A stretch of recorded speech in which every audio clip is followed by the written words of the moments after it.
Esto es Cabildeo Digital. Hola, ¿qué tal? Un gusto de saludarlos. Bienvenidos. Estas son las noticias de último momento. Saludo a Cacho Herrera y a María Victoria Huisi. Bienvenidos. Hola María, ¿cómo estás? Amigas y amigos, ¿cómo están? Bienvenidos a un programa que coincide con el mes exactos de iniciado el gobierno del presidente Rodrigo Paz y del vicepresidente Edman Lara. Quiero empezar saludando a todos los amigos que nos siguen. Muchos cotidianamente, muchos no se pierden ni un solo programa. Nuestro agradecimiento es enorme, enorme.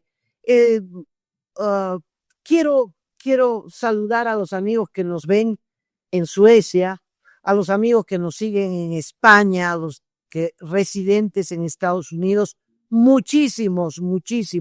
Bueno, en varios confines del planeta, Cabildeo está presente. Yo les agradezco enormemente, pero también en el país, en poblaciones del Beni, allí en las orillas del Mamoré, del Itenes, también un saludo grande, un agradecimiento enorme, y en el sur del país a todos los chapacos que nos siguen. Bueno, en todos los rincones, Cacho, es un orgullo realmente que el programa, que todavía en esta segunda etapa todavía no ha cumplido un año, pero ya vamos para el año, Cacho, se ha posesionado exitosamente. Te felicito, has hecho un trabajo extraordinario y por eso también el programa está bastante bien plantado. Felicitémonos, Cacho, muy bien, lo hemos hecho muy bien. Está muy bien.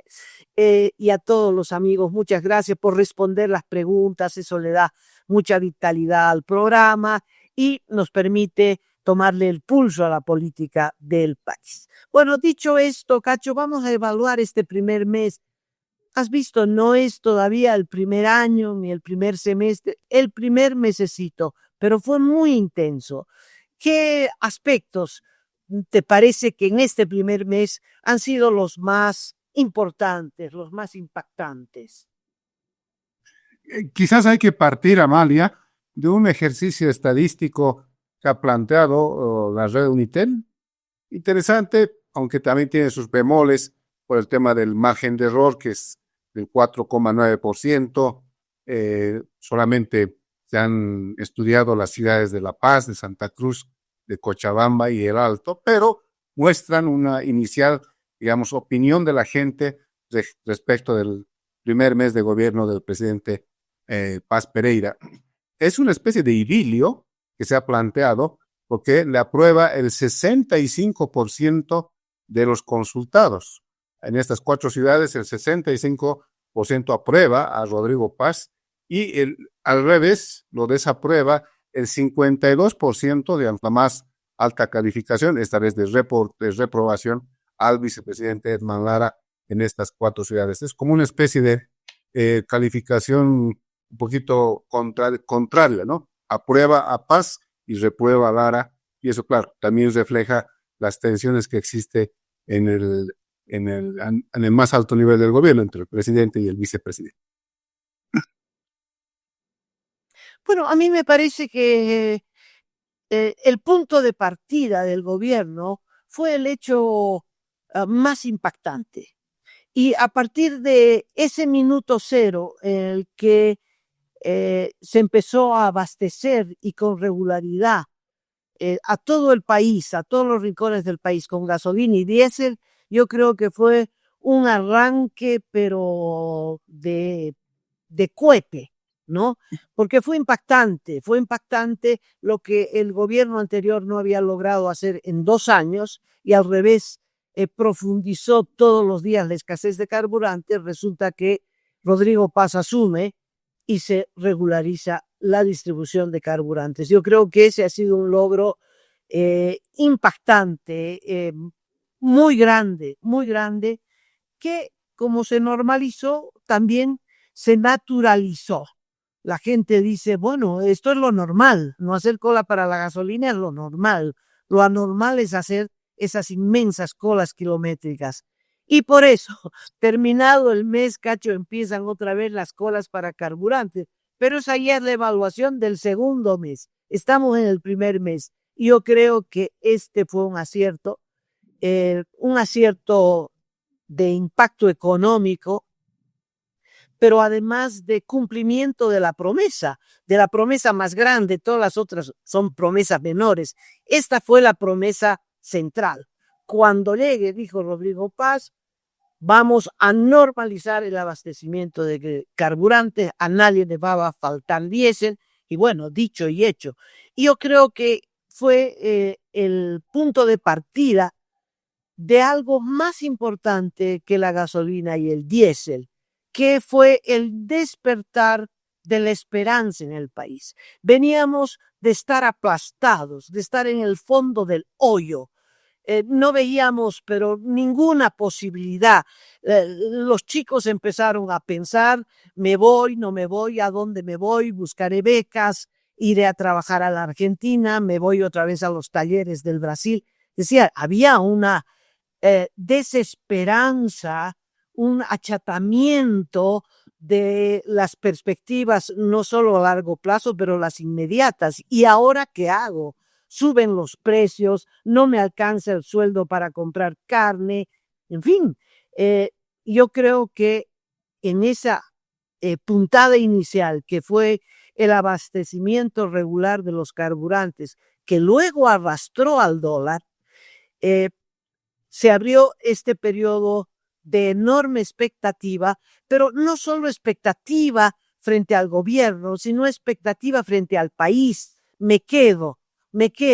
Hay posibilidades de trabajar, de invertir. La gente empieza a decir, bueno, buscaré un crédito bancario, voy a arreglar mi casa, haré esto, haré lo otro. Eso es esperanza. Y creo que eso es el mayor logro, el inmenso logro de Rodrigo Paz Pereira. Que tiene que ver con esta estrategia inicial de enfrentar la emergencia, ¿no? La emergencia en términos económicos. El plan de gobierno de Rodrigo Paz en términos económicos es emergencia, estabilidad y reconstrucción económica, ¿no? Yo creo que ha vencido esta primera etapa de la emergencia por un dato que te voy a dar que es muy, muy decidor de esto que estás mencionando. Hoy, lunes 8 de diciembre, a un mes de iniciado el gobierno, el kilo de pollo en las grandes ciudades del país ha bajado entre 5 y 6 bolivianos. Llegó a tener un tope de 26, 25 bolivianos, incluso un poco más.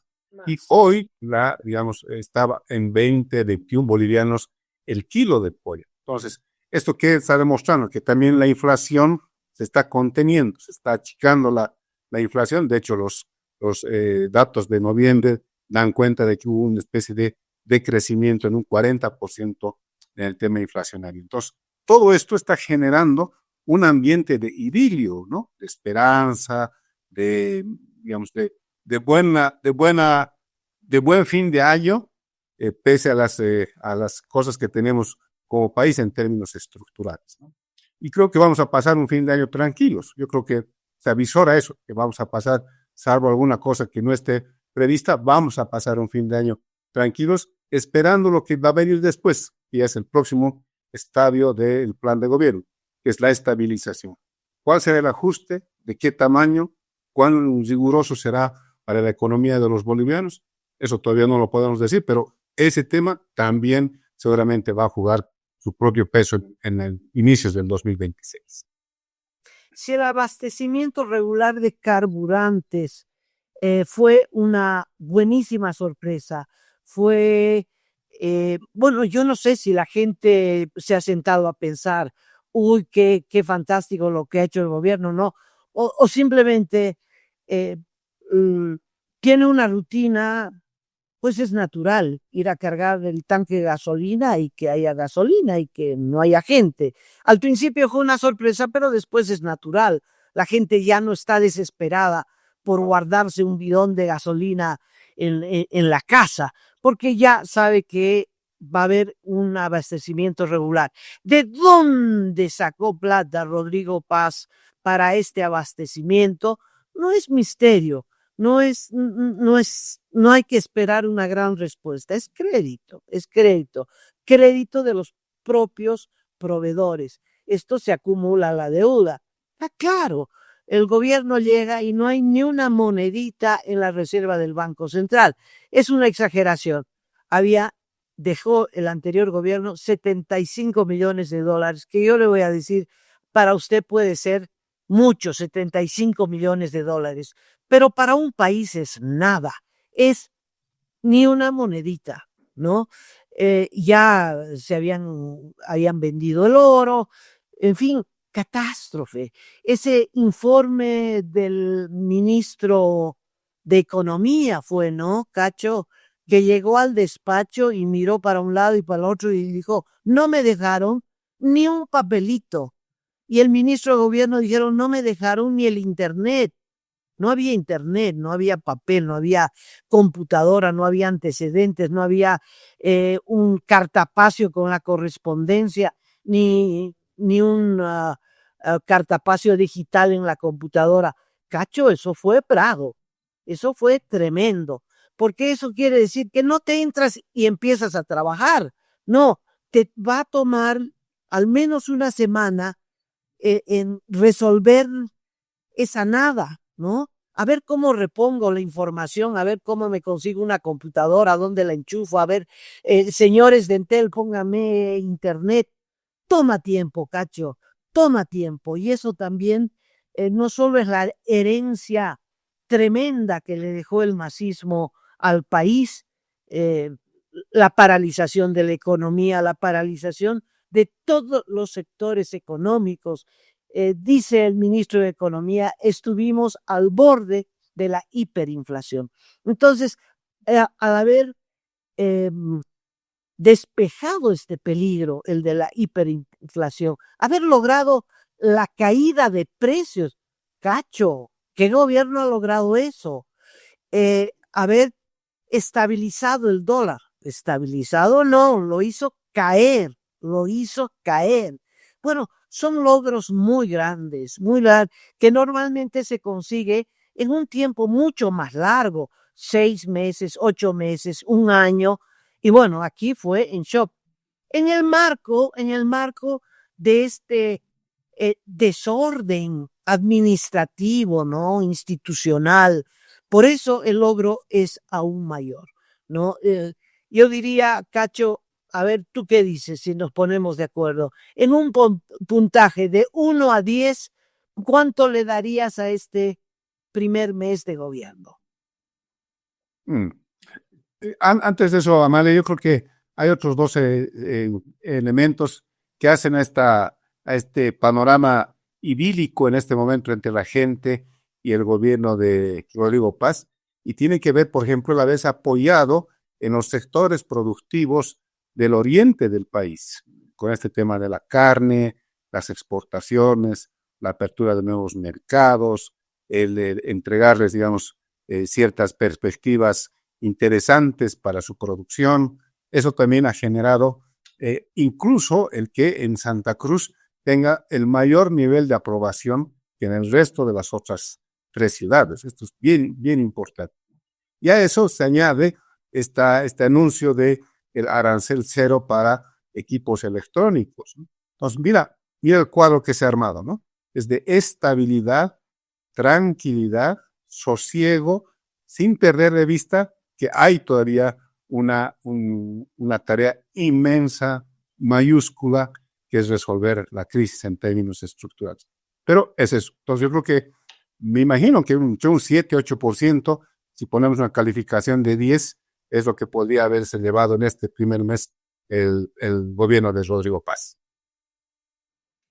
Bueno, yo le doy un 9. Yo creo que lo que ha logrado ha sido casi milagroso. Le doy un 9.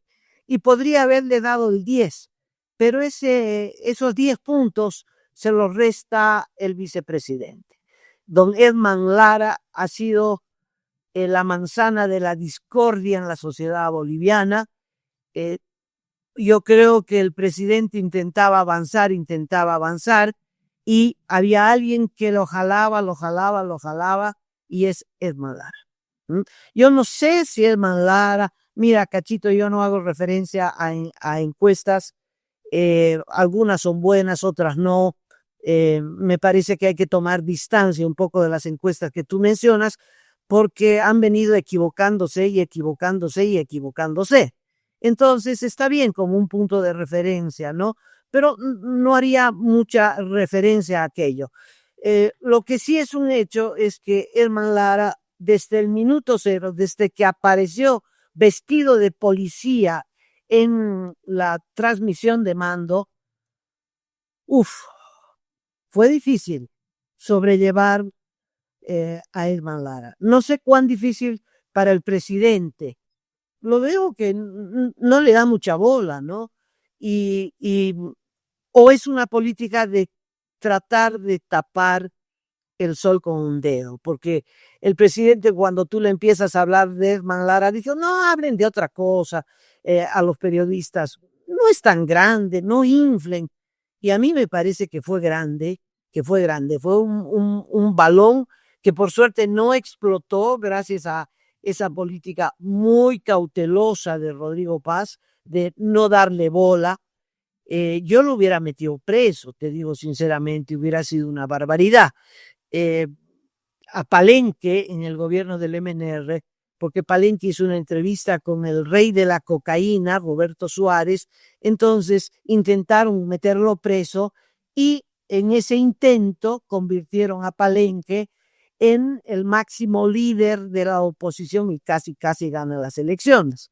Ganó en La Paz, arrasó en La Paz. Y seguramente si había una política de polémica pública con Edman Lara, en este momento Edman Lara sería el jefe de la oposición, estaría arrasando masas, pero nada, yo creo que lo han ninguneado en un sentido de, habla lo que quieras, no te voy a dar bola, ¿no? Hubo este encuentro con el ministro de la presidencia y una viceministra, ex parlamentaria, lo escucharon muy amigables, todos muy amigables, el presidente no le dice nada, que siga usando uniforme policial, el de gala, el de esto, el verde, el blanco, lo lleva aquí, lo lleva allá, y Lara sigue dándole, ¿no? Sigue dándole. A estas alturas, yo creo, yo ya no veo, me cansé. No sé si tú lo ves por razones periodísticas, no sé si la gente, pero el colega Carlos Valverde hizo un estudio y dijo, está perdiendo, ya no lo siguen, la gente se cansó. ¿Tú qué dices, Cacho? Sí, sí, ese es como el sustrato, esto como dicen en Cochabamba, la borra de la chicha, ¿no? Va asentándose, asentándose, asentándose, y en ese sustrato es que se ve con claridad cuál es el talante finalmente, en este caso del vicepresidente, ¿no? Claro, desde sus primeras apariciones muy histriónicas, victimizándose, denunciando, agrediendo verbalmente al presidente. Claro, se ha ido, digamos, quedando el sustrato después de todas estas apariciones y se ve un vicepresidente que todavía le falta conocer mucho de la política y sobre todo de la institucionalidad del país. Él está en una especie de estrategia personal vinculada a su sobrevivencia política en las elecciones del próximo año. Entonces, no es, digamos, el gran líder que tendría que, por ejemplo, hacerle algún tipo de sombra a la figura presidencial. Se ha ido achicando, achicando y tenemos lo que tenemos en la vicepresidencia del Estado, ¿no? Así que yo creo que esto va a ir mostrándose un poco más, subirá algunos momentos, tendrá algunas apariciones, qué sé yo, con algunas denuncias, alguna cosa, pero incluso Amalia, en este tema de la lucha contra la corrupción, sobre todo en la policía y en la justicia, también ha mostrado que era más discurso que propuestas concretas, hechos concretos, y entonces bueno, el sustrato es el que muestra ahora el propio Edman Lara en la vicepresidencia. Yo veo sí una especie de déficit, ya que estamos entrando a hablar del tema de las cosas pendientes. Y a mí me preocupa personalmente, Amalia, un tema que el presidente lo presentó como un mensaje presidencial, no fue una declaración de prensa más, sino fue un mensaje dirigido a los bolivianos, hecho en el prime time, en el momento más importante de los medios de comunicación en el día a día, y fue el anuncio de la conformación de una comisión de la verdad para establecer qué ha pasado con los hidrocarburos en el país. Cómo nos han robado, según él, 60,000 millones de dólares y que ha provocado una deuda de 40,000 millones de dólares en este momento. Él dijo, hay que saber a pie juntillas qué pasó. Y Amalia, esto ocurrió el 21 de noviembre, ya van 16, 17 días y hasta ahora no se crea esta comisión de la verdad. Eso a mí me preocupa. Para mí eso es de fondo en función de que sí el país necesita tener la respuesta de qué pasó con semejante bonanza tirada al despilfarro, rifada prácticamente, y que nos ha dejado en esta situación económica en la lona en este momento. Esa parte para mí es un poquito la deuda pendiente que queda en este primer mes de gobierno. Y habrán otras. El factor Lara me parece importante y del 1 al 10 yo le daría 3, lo aplazo. Y esto es bueno, esta remisión es buena porque yo pienso que la gente cambia. Yo pienso que la crítica puede doler, pero al final de cuentas es lo que sacude la mente y puede hacer reflexionar y hacer cambiar. Y yo creo que Lara, el día que deje de intentar superar su trauma vistiéndose con el uniforme de una institución que lo expulsó, ese día va a entender que hay otras cosas que puede hacer en la vida que seguir sufriendo porque lo expulsaron de la policía. Yo creo que es un trauma. En otros países los traumas se resuelven yendo al psicólogo. En nuestro país no, los psicólogos se mueren de hambre, pero en fin, los tumbos en la vida a veces enseñan, Cacho. A ver si Lara reacciona y entiende que está en un papel más importante que el de capitán de policía. Es el vicepresidente de este país y entonces tiene que actuar como tal y no tiene que disfrazarse de policía porque ya no es policía, ya no es. Hay tolerancia con él, hay una tolerancia fantástica, ¿no? Cachito, a ver si tú mañana vienes vestido de policía, a ver qué pasa. Tú vienes de policía y yo vengo de militar, pues salimos a la calle y nos toman preso por uso indebido de uniforme. Dicen que con Lara le han dado permisos, que no le pueden dar permiso. No es policía. No puede usar el uniforme policial. Pero parecería una anécdota a estas alturas, ¿qué importa? Si hay cosas más importantes, todas las barbaridades que dice a través del TikTok, ¿no? No voy a entrar en detalle. Yo aplazaría definitivamente a Edman Lara y a ver si hay desquite, Edman. Hay desquite. Puede aprobar la siguiente evaluación. Hay un próximo mes, hay un próximo semestre, en fin, son 5 años que va a ejercer como el segundo hombre más importante de la nación. Compórtese como tal. Esa es mi recomendación.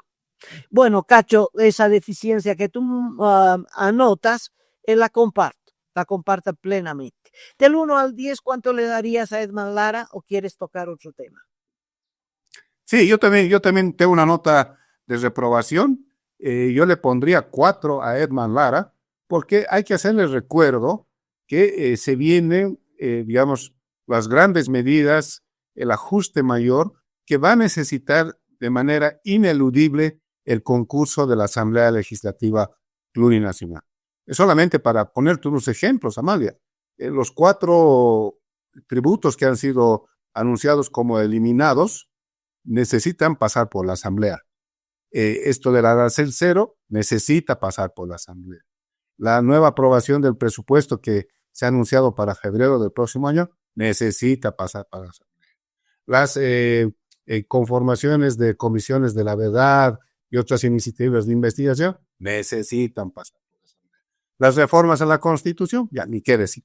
Entonces, yo creo que si no asume él este rol histórico también que tiene y se sigue enredando en sus intereses cortoplacistas de tener protagonismo o querer proyectar su figura a través de las elecciones regionales, creo que se va a perder, Amalia, se va a perder. Entonces yo creo que ahí mi calificación es negativa también, pero diciéndole, todavía tienes esta posibilidad de rehacerte, de reinventarte en estos próximos meses.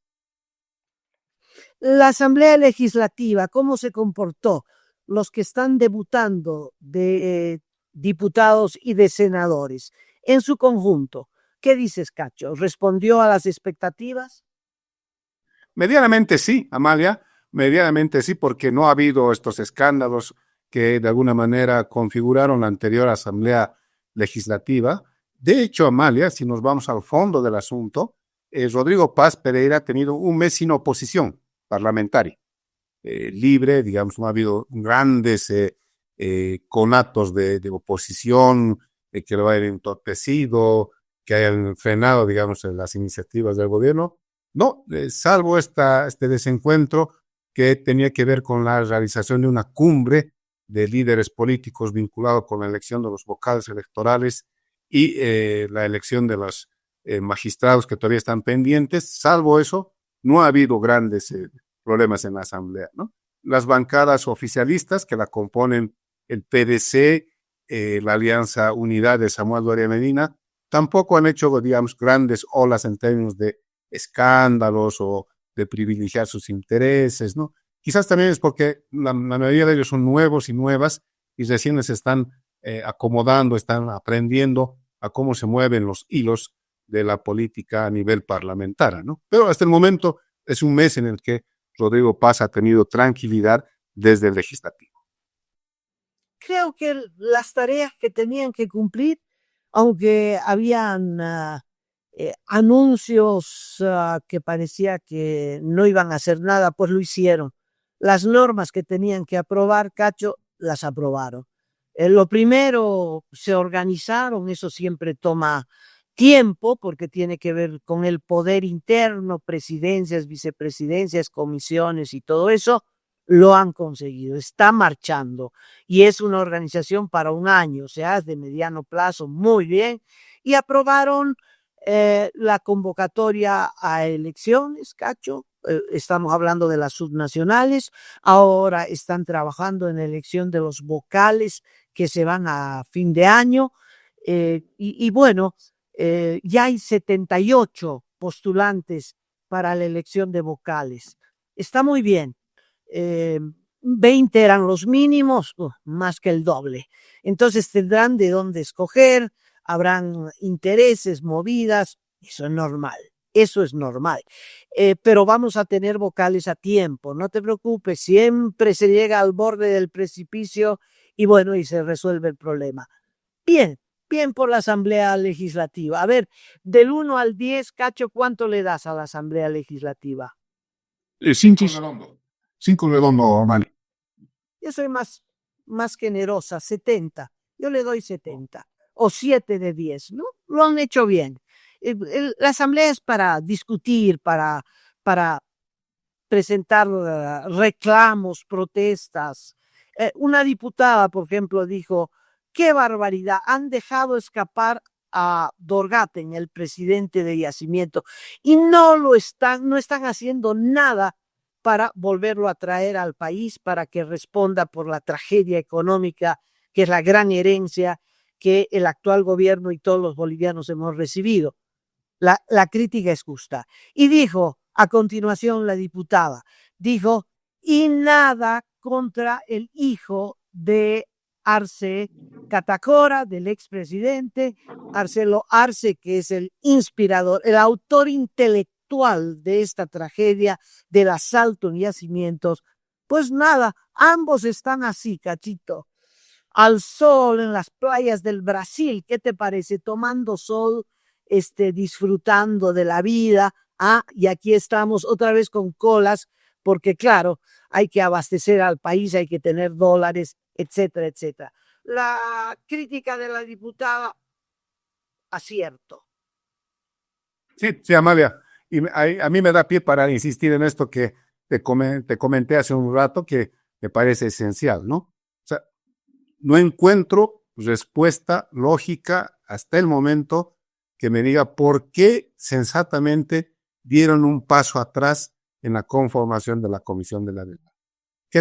¿Qué pasó para que hayan dado un paso atrás y de un anuncio como una especie de cuestión de Estado planteado así por el presidente, se haya definido ahora otra cosa que es la investigación ordinaria a través del Ministerio Público, quise yo todavía en mandos en niveles bajos, no yendo a la parte de la cúspide de las responsabilidades, donde por supuesto está Dorgaten, está Omar Alarcón, está Marcelo Arce Mosqueira. No encuentro respuesta, Amalia, y mientras no la tenga, voy a permanecer con esta duda.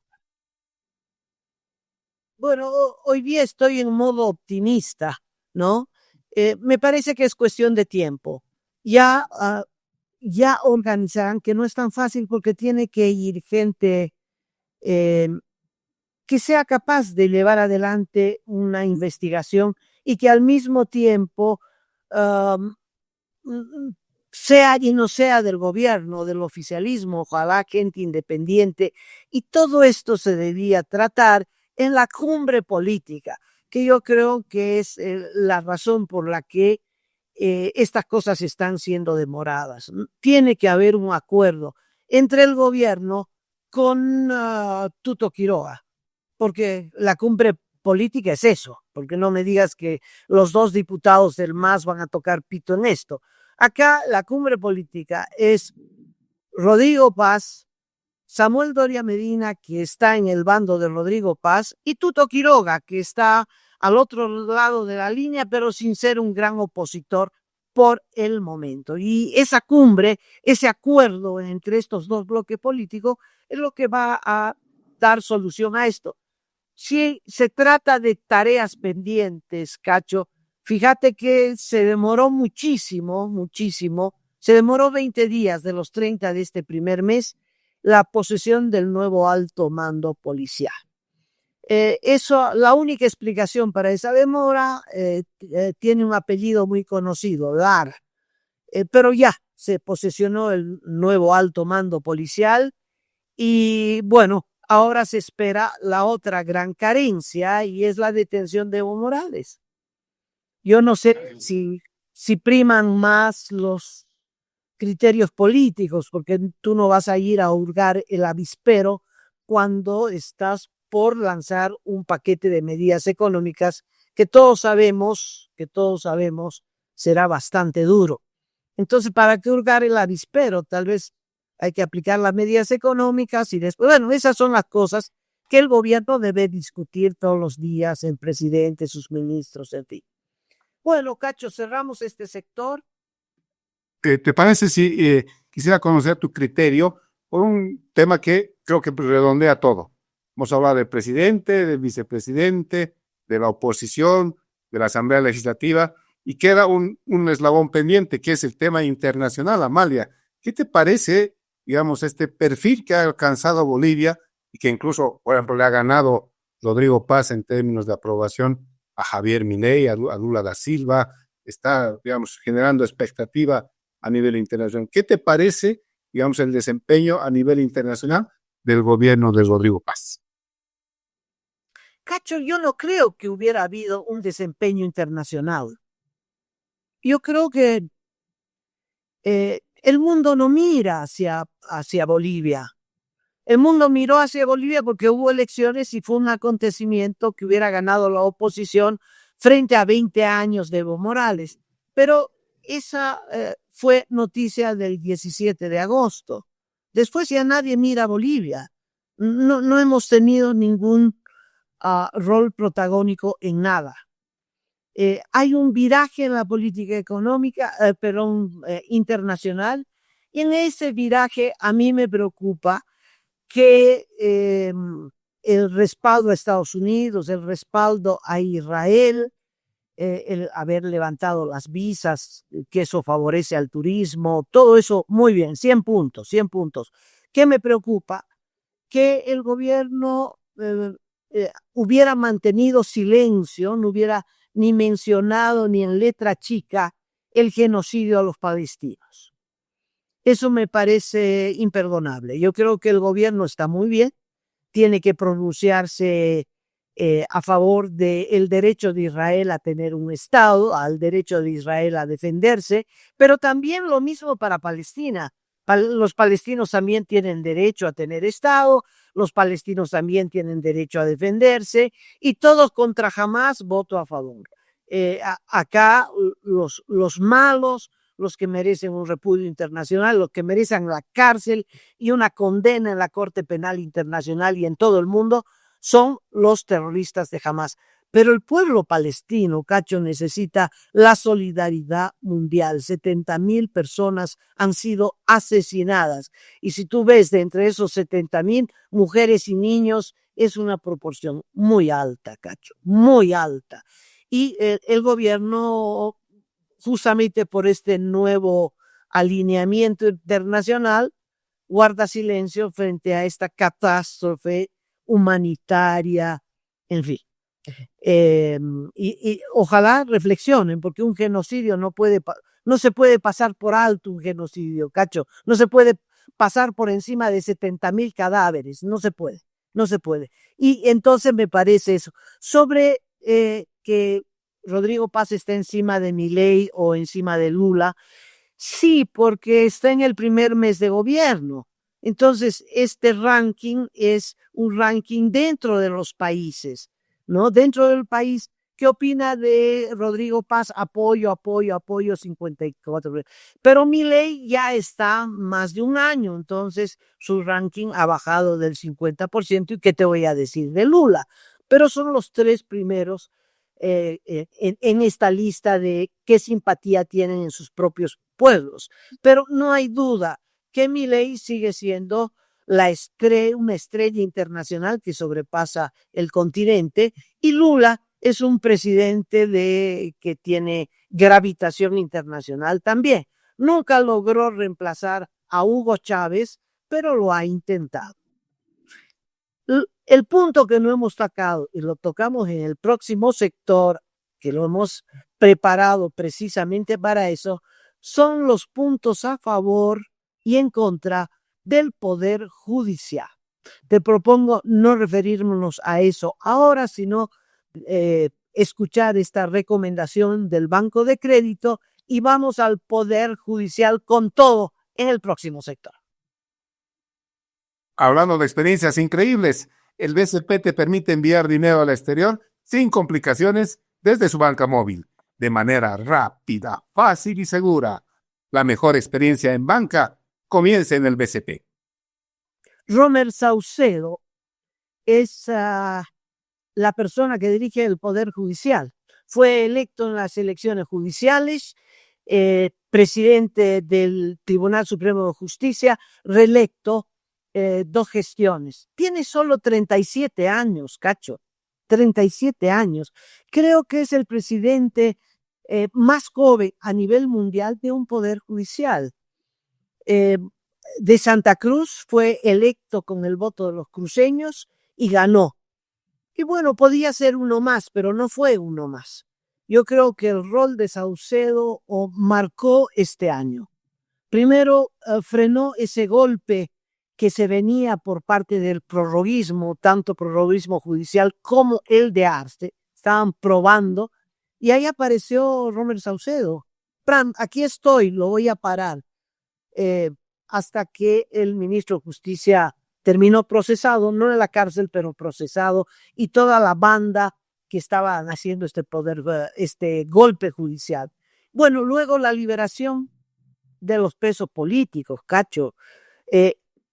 Antes de la inauguración de un nuevo gobierno, ya Romer Saucedo acelerado, revisión de sentencias, en fin.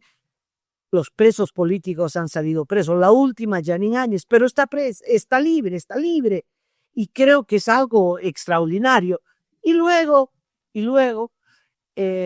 la caída de los prorrogados. Creo que son 3 logros extraordinarios, no solo de Romer Saucedo, yo diría de todo el Poder Judicial, de todos los miembros democráticamente electos que representan la institución judicial. Y esto también abre una gran esperanza en el Poder Judicial. ¿Tú qué dices, Cacho?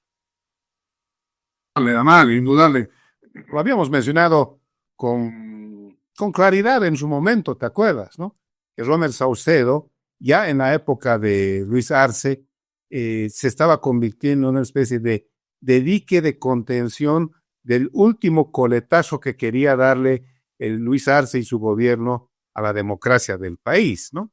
Tenía todavía en sus manos a los prorrogados del Tribunal Constitucional, todavía esa sospecha, ese peligro de que hagan cualquier barbaridad para incluso mandar al diablo las elecciones últimas que hemos vivido.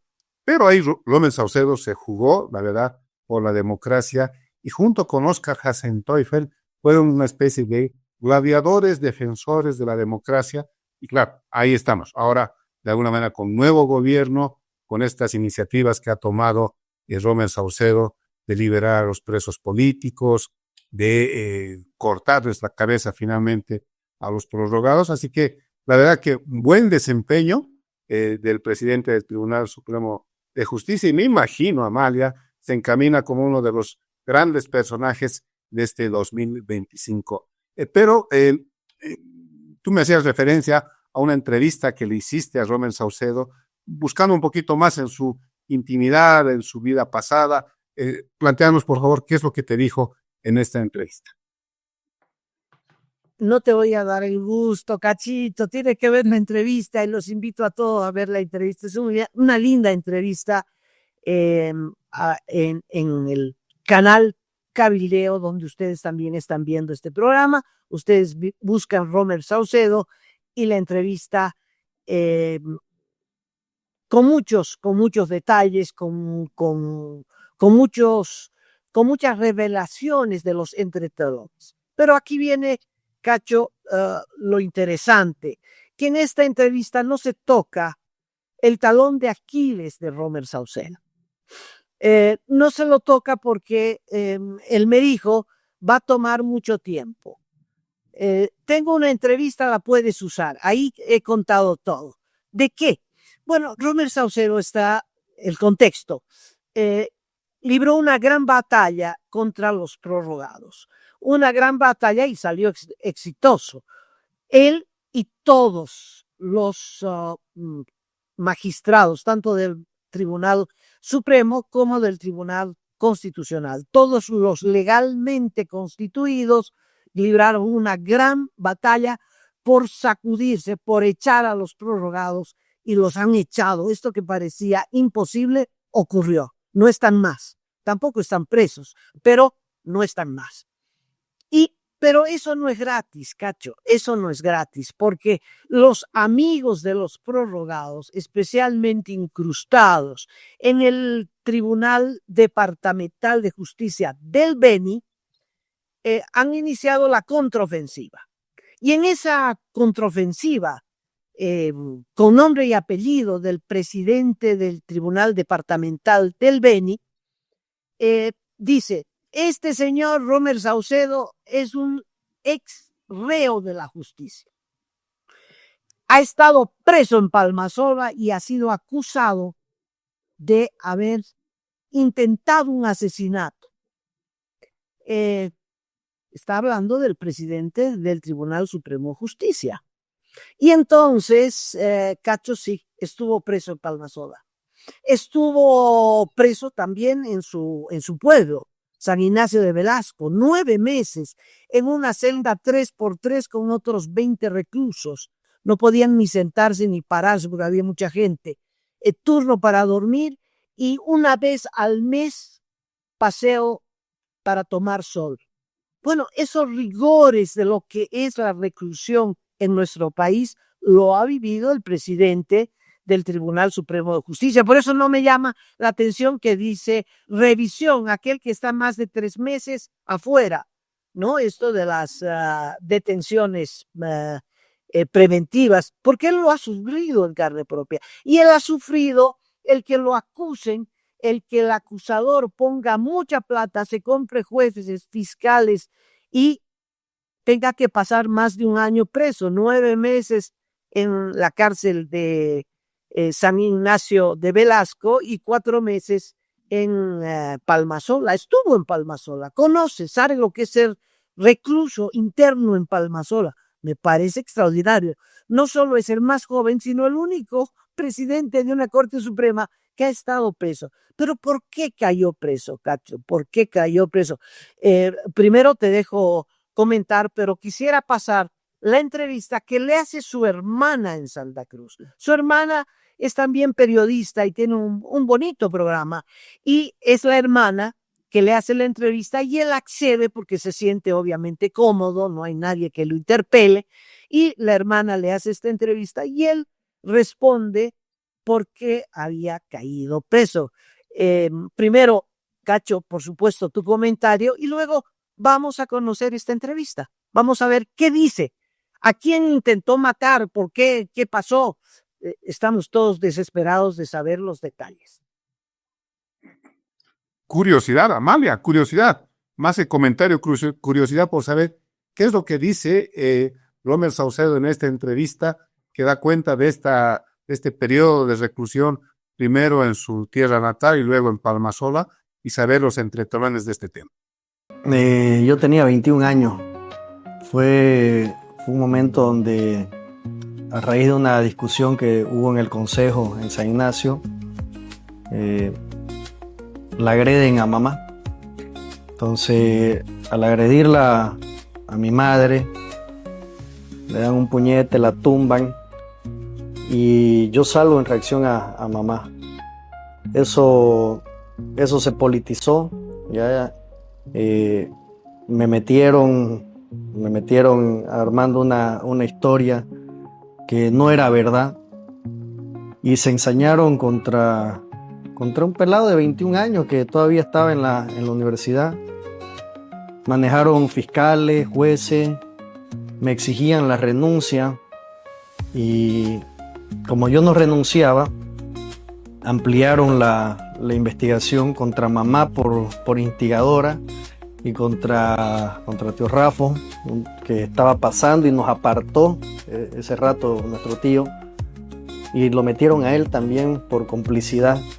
Entonces fue una hazaña que hicieron contra todos nosotros, se ensañaron contra nosotros. Yo solamente por defender a mi madre, por una reacción de defensa, de verla en el piso tendida, y que no disparé contra nadie, porque todo el mundo decía, no, lo quiso matar. No, yo saqué un arma que teníamos en la movilidad y disparé al piso. Y cuando hice el disparo al piso fue para alejarlo al agresor de mamá. Eso se demostró después en la prueba de balística que hicieron, de que todo lo que nosotros decíamos era verdad. Yo nunca lo negué. Yo dije, yo salí en defensa de mi madre. Pero cuando nos metieron ya los tres, ya yo llevaba 9 meses detenidos en una celda en San Ignacio, una celda donde habíamos 20 detenidos y que no era más de 5 por 5 ese cuartito, donde ahí mismo teníamos baño y vivíamos en condiciones inhumanas, donde no nos dejaban salir al patio para nada. Si el comandante de aquella época de la policía estaba de buen humor, nos sacaba una vez al mes, 1 hora a solearnos, y después vivíamos ahí encerrados. Yo me acuerdo que en algún momento tuvimos que asumir conductas para que no te juegue la mente en contra. Y les decía yo a mis compañeros de celda, bueno señores, llega el fin de semana, bueno señores, alistarse, toditos se bañan, y ponerse su mejor ropa, que aquí nos vamos a ir a Eros, le decía, que era una discoteca que estaba allá en San Ignacio. Así que a perfumarse todito, a pinchulearse. Y me miraban primero, ¿no? Como locos. No, le decía aquí, vamos a irnos, hoy es sábado y nos vamos a ir a buscar peladas, le decían, ¿no? Allá a Ero. Entonces nos perfumábamos, ahí estábamos en la celda, poníamos música en la radio que teníamos y nos poníamos ahí, hacíamos de cuenta que estábamos en el boliche y nos inventábamos, que charlábamos, oye, lo viste a fulano. Entonces, la gente pensaba que estábamos locos, pero en realidad estábamos liberando la mente para no quedar atrapados ahí en esa celda. Y así nos inventábamos rutinas, leíamos la Biblia. Cada noche se leía un pasaje, cada uno nos turnábamos, teníamos reglas de disciplina muy sólidas, frenamos los abusos porque antes estaban acostumbrados que al nuevo que llegaba le quitaban plata, lo guasqueaban. Entonces cuando yo llegué ya hice cambiar, ¿no? esa forma de vivir dentro de una celda. Después cuando me trasladan a Palmasola, la cosa fue diferente, ¿no? Yo estuve casi 5 meses en Palmasola, conocí gente muy buena que me trataron de manera respetuosa, que entendieron que yo estaba siendo víctima del sistema de justicia, jueces que se dejaron comprar con la parte contraria. Nosotros no teníamos plata para competir contra ellos y que además no lo íbamos a hacer. Me ofrecían que yo me someta a un abreviado, que negocie mi libertad, que negocie mi futuro a cambio de mi libertad, y no lo hice. Yo les dije, me voy a quedar acá el tiempo que sea necesario y en algún momento se va a tener que hacer justicia. Yo siento tranquilidad. Yo cuando pasé todo eso, creo que ahí mismo, durante ese tiempo, limpié mi corazón. Porque en algún momento sentí bronca, ¿no? Yo creo que es normal cuando vas a tus audiencias esperanzado de que ya vas a salir, y te dicen que no, y ves cómo se mueve todo el aparato de la corrupción, los jueces, los fiscales, policías que hacen informes en contra tuya, y que el poder económico prevalece por sobre la verdad. Entonces eso te va generando bronca y te duele en algún momento y te da ganas de lanzar todo por la ventana y decir no sirve este sistema. Pero después ahí mismo te vas purificando, vas entendiendo de que las cosas están pasando por algo, que quizás en ese momento, como te digo, no lo entendés. Ya cuando pasás todo eso, te das cuenta de que aprendiste mucho y que tenés más que agradecer que cosas que lamentar. Entonces yo igual siempre lo dije en algún momento, yo tengo muchas cosas más que agradecer por lo que pasé. Conocí personas buenas, me terminó de forjar el carácter, conocí cosas reales que no se muestran, cómo vive la gente allá adentro. Vi el abuso de poder y siempre tengo en mente de que el poder no es para abusar de la gente, el poder es para ayudar. Por eso es que siempre cuestiono al abusivo, venga de donde venga. Si hay una de las cosas que a mí me molesta es el abusivo, sea cualquier ciudadano, el cargo que tenga. Si yo veo un acto de abuso, lo voy a frenar porque ya es parte de mi instinto frenar al abusivo, ¿no? Bueno, en esta historia el doctor Saucedo no nos explica el desenlace. Es un desenlace que necesitamos, lo vamos a llamar Cacho mañana pasado para que nos cuente él mismo el desenlace. Lo que sabemos extraoficial por las redes, por la información que pudimos obtener, es que finalmente, después de una batalla contra la injusticia y la propia corrupción dentro del Poder Judicial en Santa Cruz, logra ser sobreseído. Los cargos que le presentaron no se pudieron probar porque efectivamente toda la actuación de él fue en defensa de su madre, de levantarla del piso, evitar que la golpeen y poderla sacar de esa convulsionada sesión del Consejo Municipal de San Ignacio de Velasco. Y entonces, bueno, ahí acabó esta historia y él siguió con su vida. Tenía 21 años cuando ocurrió ese incidente, grave incidente, más de un año que perdió Él dice que ganó porque ganó experiencia y sin duda lo hizo estando detenido y luego terminó sus estudios de derecho, hizo posgrados aquí y allá y luego, muy joven, todavía muy joven, se postuló para juez y fue juez anticorrupción en Santa Cruz. Después de ya como juez anticorrupción, postuló para ser magistrado por elección popular y Santa Cruz lo apoyó y lo eligió al Tribunal Supremo de Justicia. Esta es la historia, pero esta historia está manipulada por el presidente del Tribunal Departamental del Beni, que es el aliado de los prorrogados, es socio estrecho o pupilo o es una marioneta de los prorrogados y quiere la revancha y quiere con este motivo destituirlo a Romer Saucedo. No creo que pueda. Ha sido electo por voto y no hay quien lo tumbe, salvo que le presenten un proceso de juicio de responsabilidades ante el Parlamento, pero ese es en ejercicio de sus funciones. Y en ejercicio de sus funciones solo ha hecho cosas buenas. Si yo tendría que calificarlo de 1 al 10, le doy 10. ¿Tú, Cachito?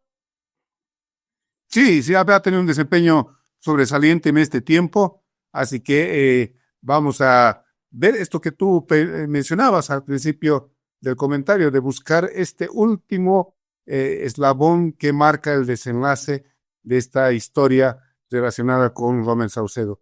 Con eso, yo ya te voy a dar luego mi calificación. Bueno, entonces en suspenso aquello, vamos al anuncio del banco de crédito y todavía tenemos un tercer sector que tiene que ver con las preguntas y respuestas aquí en último momento. Comprar en línea es de las mejores experiencias que puedes vivir.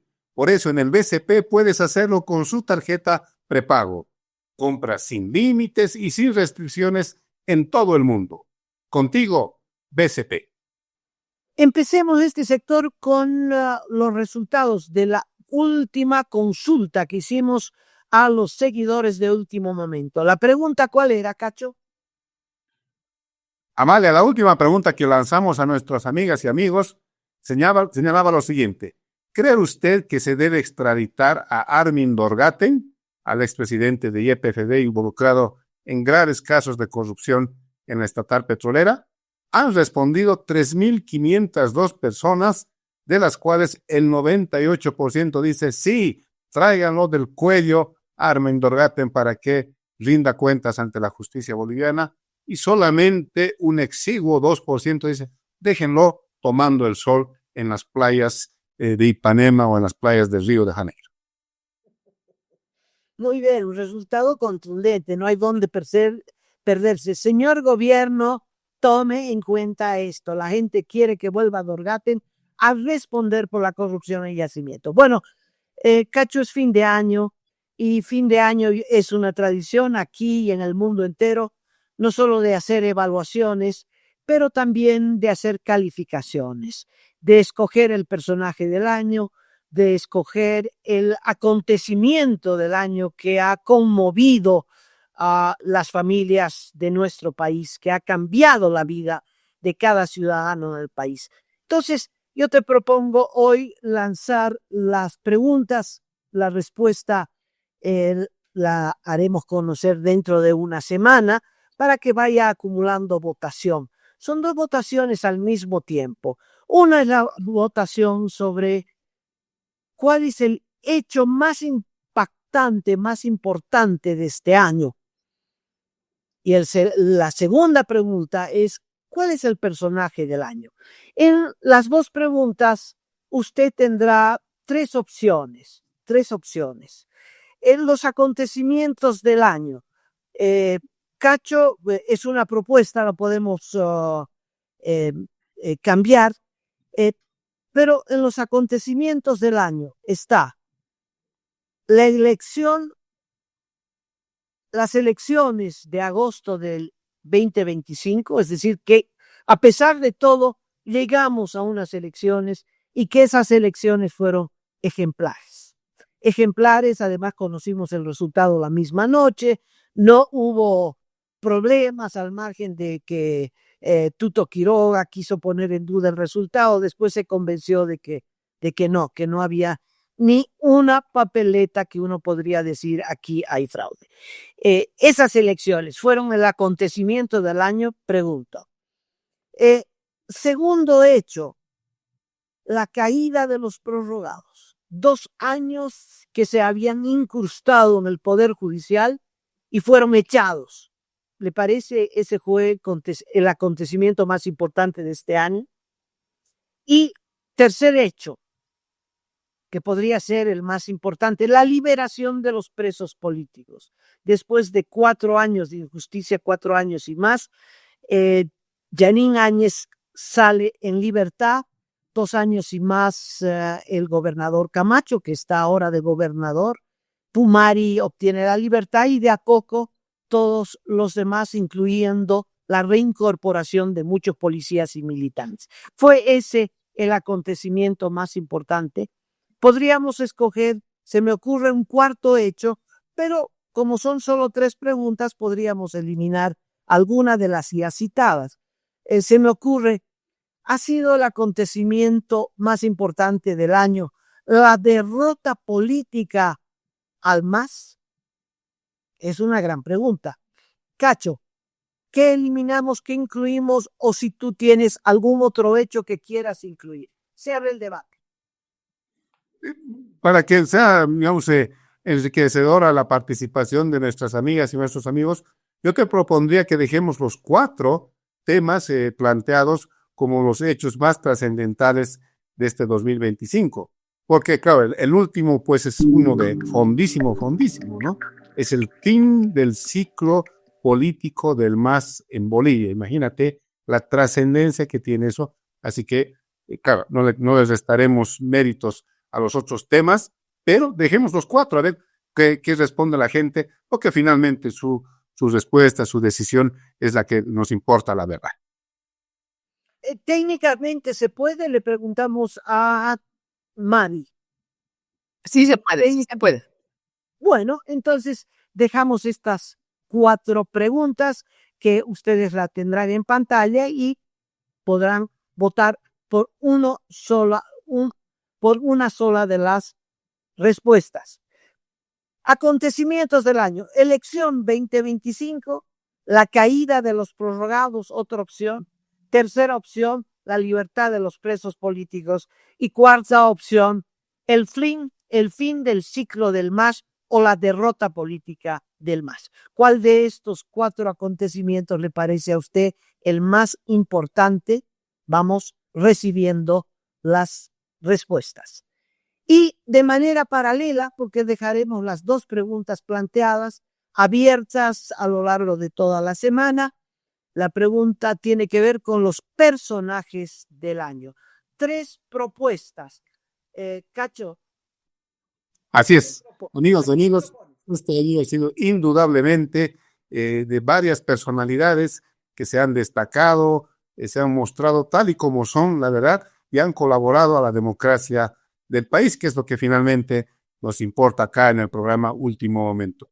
Y los 3 personajes que tenemos para poner a su consideración son los siguientes. Ruido de tambores. Va el primero. Rodrigo Paz Pereira, presidente de nuestro país, elegido hace un mes, ganador en primera y en segunda vuelta. Impensada su victoria, impensado el triunfo electoral de Rodrigo Paz, que prácticamente no lo veía nadie, pero el 17 de agosto se coronó como primero en la primera compulsa y el 19 de octubre ganó con un gran margen la segunda vuelta. Así que la primera opción es Rodrigo Paz Pereira, presidente de nuestro país a partir del 8 de noviembre. La segunda opción ya la habíamos manifestado con Amalia hace un ratito en el anterior sector y tiene que ver con Romer Saucedo, 37 años, presidente del Tribunal Supremo de Justicia, una persona que ha hecho también mucho por defender la democracia desde el ámbito judicial y se llevó a los prorrogados, esto que parecía impensado hace unos meses, lo logró también Romer Saucedo junto con el resto del órgano judicial. Y la tercera opción viene desde el órgano electoral, es Oscar Hassenteufel, presidente en ejercicio del Tribunal Supremo Electoral. Está a poco también de concluir su mandato, pero sin duda ha sido una de las piezas clave para que la democracia siga intacta, no sucumba ante estas arremetidas que tenía preparadas con el masismo para incluso evitar que hayan elecciones correctas, transparentes en nuestro país. Solamente un dato, Oscar Hassenteufel, por ejemplo, le está dejando al país el CIREPRE, este sistema tan interesante, tan eficiente, que hace que la gente conozca los resultados de las elecciones la noche misma en que se producen los comicios. Así que tenemos 3 personajes de alto nivel: Rodrigo Paz Pereira, Rommel Saucedo y Oscar Hassenteufel Amalia. Así es, y a partir de este momento recibimos las respuestas, las recibiremos a lo largo de toda esta semana para dar a conocer los resultados el domingo próximo. Bueno, Cacho, llegamos al final. Ha sido un gusto nuevamente compartir esta pantalla dividida. Qué bueno. Gracias a Mavi y gracias a todos ustedes por habernos seguido. Como a televisión, hasta mañana. Esto es Cabildeo Digital.